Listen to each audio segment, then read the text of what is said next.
જય જવાન જય કિસાન। આજે હવે વરસાદ તો કોરું નીકળી ગયું છે અને અમારે મગફળી વાવવાની આજે બીજા ખેતરમાં તૈયારી કરી નાખી છે।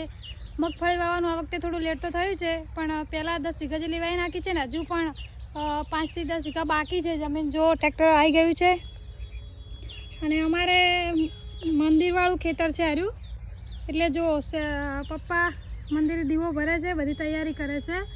તો અમારે નવી વાવણી કરવાની હોય તો પહેલાં માતાજીને દીવા કરવામાં આવે છે અને પછી ખેતરની શરૂઆત કરવામાં આવે છે। અને ઘણા લોકો તો ખેતરને નામથી બોલાવતા હોય, પણ અમારામાં તો ખેતરમાં કોઈ બી નિશાની હોય કે આ ખેતર એનું તો નામથી કોઈ આ અમારે ખેતર છે મંદિરવાળું, મગફળી વાવવાની શરૂઆત કરી છે। અને જો ખેડૂતો આવી રહ્યા છે, સ્પેશિયલ મળવા આવેલા લાગે છે, ડાયરેક્ટ ખેતરમાં જ આવી ગયા છે। હવે ખબર નહીં કયા ગામથી આવ્યા છે, એ તો આવે એટલે આપણે પૂછી લઈએ। તો ખેડૂતો તો પાપરથી આવ્યા છે, જાતથી પૂછતા તો આપણને શરમ લાગે થોડી, એટલે એ પપ્પા જોડે ઊભા છે અને પપ્પા કે તું એમને ચા પાતા પછી ખેતરમાં આવજે। તો આપણે હવે એમને ચા પાઈ અને પછી મગફળી વાવવાના ખેતરમાં આવશું। જય જવાન જય કિસાન।